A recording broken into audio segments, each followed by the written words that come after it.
It must be nice. Must be nice to have the genetics. It must be nice to have the physique. It must be nice to have the opportunities to work out like that. It must be nice to have all the time. It must be nice to have the equipment, the food, all this stuff. It must be nice. So I got that statement, and I get different variations of these along the way. That it must be nice to have all these things, but that's not the reality for most people. Well, here's the truth of the situation. It is fucking nice. I'm not gonna lie. It really is nice to be in this kind of shape. It is nice to have built a body that I'm proud of, even though I'm not where I want to be yet. It's fucking coming. But I'm not there yet. But it is nice. So I will not lie. It is nice. But people think that this just happened by chance, by coincidence, by genetics, by blessings, by the divine hand of God. And to be honest, I'm not even in. If you look around on the internet, some of the shape of these guys around. But I still get that one of it must be nice because I had X opportunity that other people do not. So that must be really nice for me. Here's the truth of the situation though. I have been chasing this physique that I have now at almost 34, probably since I was 14. I got into health and fitness, I got into exercise because, well, I was a fat fuck as a kid. None of my genetics and then habits were geared towards being in good shape. Literally none. I easily store body fat. I don't really build muscle easily. I wasn't geared towards any of this. And then on top of that, the habits that I'd learned did not build me towards this. So I got into health and fitness when I was 14 years old because I was suicidal. Because I was bullied so horrendously for being the fat kid. I would come home every single day and trying to work out how I would end it. I would fake sickness and all this kind of stuff to avoid going to school because I fucking hated it. And the bullying wasn't just from external people, it was from even friends and stuff because they didn't want to be ostracized. And I hated my life. And by some divine act, my father decided one year to buy me a weight set. And that one random act, A, saved my life, but B, changed the trajectory of my life for the better. But even within that, as I said, I've been wanting to build this body that I have now since I was probably, as I said, 14 years old. So we're talking nearly 20 years. And here's the problem with it, and people want to blame it, is I probably could have had this fucking years ago, decades ago, if I'd gotten out of my own way. Yeah, I've been in reasonable shape. I've been in quite good shape. I played collegiate basketball, on the back of working out how to work out. But when I first got my scholarship to America, I showed up as 110 kilos of Michelin man. I had the big fucking chipmunk cheeks. I'll see if I can find a photo of it and I'll chuck it up. To this day, I have no idea how I managed to get that scholarship looking back on that. In my first year of college, I lost, what was it? I went from 110 down to 67, so 40-ish kilos. And that came from, well, part of it was that I was broke as shit. I didn't have money to buy food, as much food as I wanted anymore. But I had to earn this. But even knowing the right things, as I said, I've been training people since I was 17 years old. Like I went and got qualified as a personal trainer at 17. Graduated high school and went straight to doing that. I didn't go to schoolies. I went and was like, this is what I'm going to spend the rest of my life doing. Even having the knowledge, even doing this as a job, even dedicating my whole life to this, it took me until my 30s to work this out, to get out of my own way. It took me proper into my 30s to becoming a father, to watching my children, to get the fuck out of my own way. To actually go, I am going to do what is necessary. I am going to do the work. Period. End of story. No matter what. Lots of people talk about how they don't have the knowledge, they don't know what to do.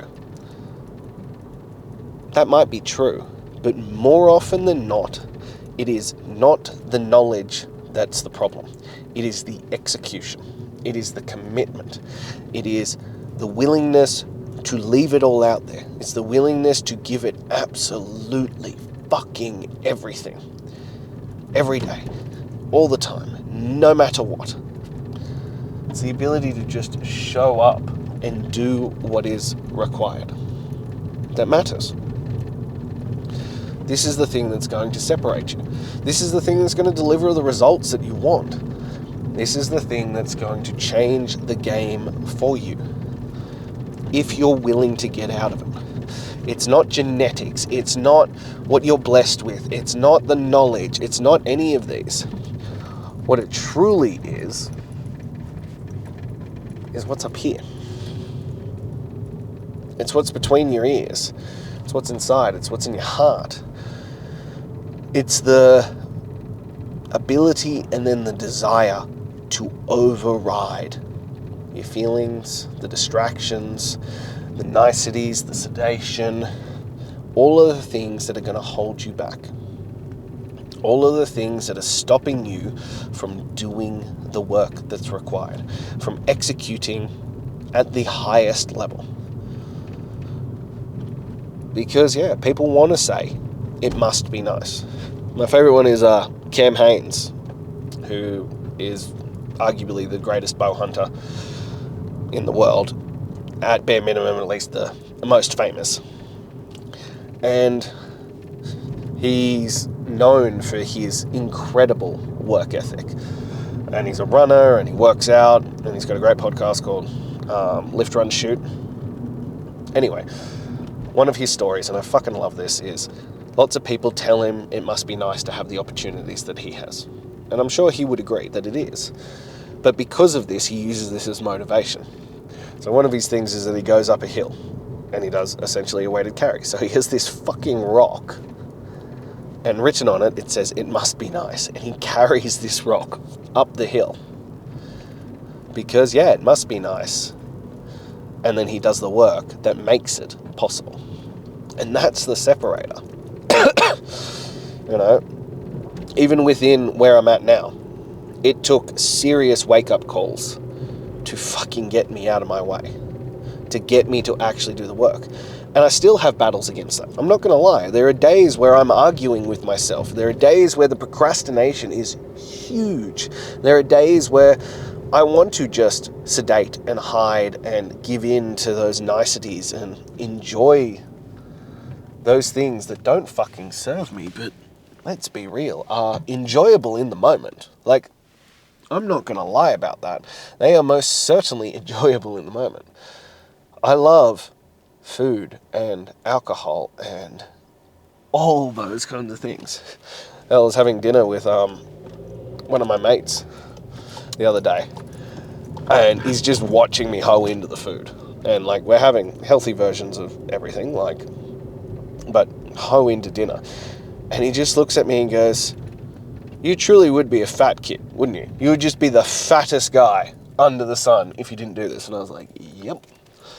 And my wife chimes in and goes, an alcoholic too. And I was like, yep. Because I fucking love it. And especially if you put something in front of me. Food, drink. If I have a drink in my hand, I will drink it. Whether it's alcohol, whether it's water, whether it's juice, soft drink, whatever it might be. If it is in my hand, it will get drunk. and then I'll replace it and I'll keep drinking it. Same with food. If you put it in front of me, I will eat it till it's gone. What I have and what I have built wasn't gifted. Most of it is overriding all the things that I was born with. Most of it is making really definitive decisions to not be that version of myself. I've spoken about it before. I have an incredibly addictive personality, like unbelievably addictive personality. And one of the things I am truly, truly thankful for is I never really got into drugs, because I'd be all over that shit. But I have to override those, and I have to channel my addictive personality into things that are beneficial. But when people look at it and go, oh, it must be nice, they don't look at, I've been doing this for 470 days. 470 days. I haven't fucking missed. I have been doing this without exception. And it's all there. You can check the fucking receipts. I have logged every single day of it. Showing up, rain, hail, or shine, no matter what. Because I didn't want to be that version of myself. And even within that, I look back at it now and to where I've gotten physically, where I've gotten with this discipline, with all this kind of stuff. And I think I should have, and could have, if I had to start again from scratch, built it way fucking quicker. Which is also a benefit for you. It's a benefit for all my clients. Part of the reason why I share my journey is also because you can learn from it. What's taken me 470 days, depending on where your baseline is, I reckon I could get you to it in one phase of demanding greatness, which is 126 days. Pretty fucking easy, pretty fucking simple, but it comes down to the lessons that need to be learned. It comes down to the choices that we make. It comes down to, are you willing to let go of all the shit from the past? Are you willing to, well, stop holding yourself back? As I said, this is where I'm at nearly 34. I'll be 34 at the end of this year. I have been wanting to get to this since I was 14. And I have dabbled and attempted and tried and given it a red hot go in like incountable amount of times. Is that a word? Incountable? Anyway. Since that time. And I've been fit, I've been strong, I've been lean, but I've never been in this level of shape. I've never built aesthetically as pleasing as it is. There's a lot of fat burning that still has to go, but I have quite a reasonable six-pack. My muscles are more defined and more rounded and better shaped than ever before. And yeah, I'm sure there are people in here going to be like, oh, well, you're fucking nothing compared to these dudes. Yeah, I know. But compared to where I have been, compared to what I have achieved, yeah, huge night and day difference.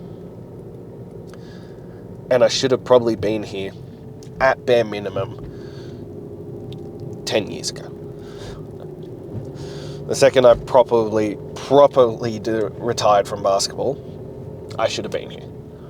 But I wasn't willing to commit. I wasn't willing to actually do what was necessary. I wasn't willing to sacrifice the things that did not serve me.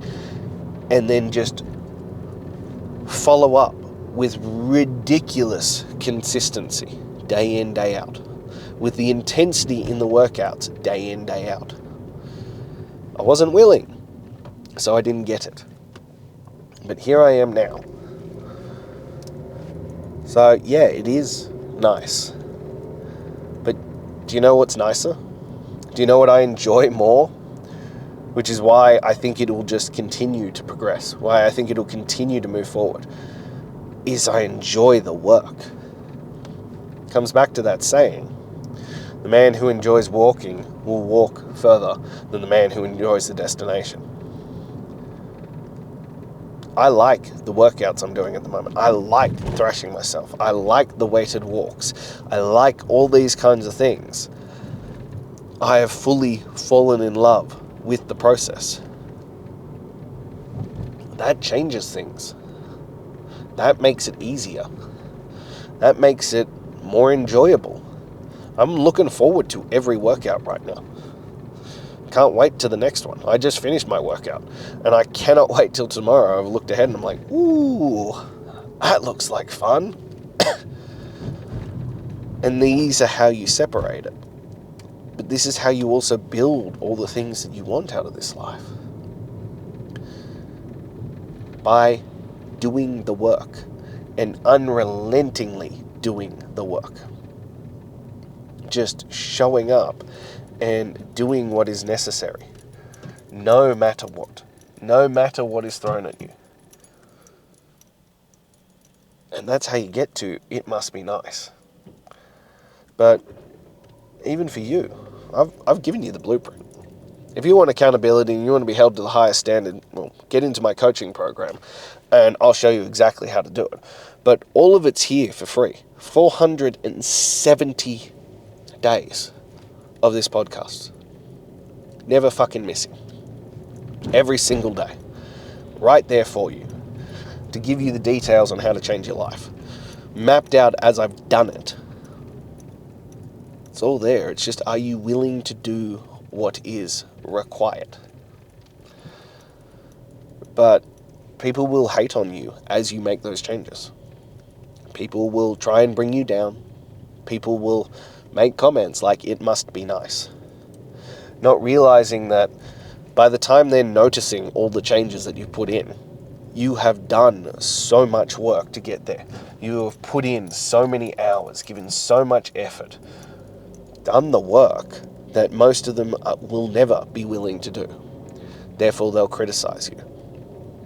And often you'll find, unfortunately, this comes from friends and family, or those close to you, because when you do it, it holds up a mirror that they can and should have done it as well. That their excuses and their reasons and their validations as to why they aren't doing the work to change the life and build what they want are bullshit. Because you were in the same circumstance and you did it. You know, this would have been much easier to achieve when I was in my 20s.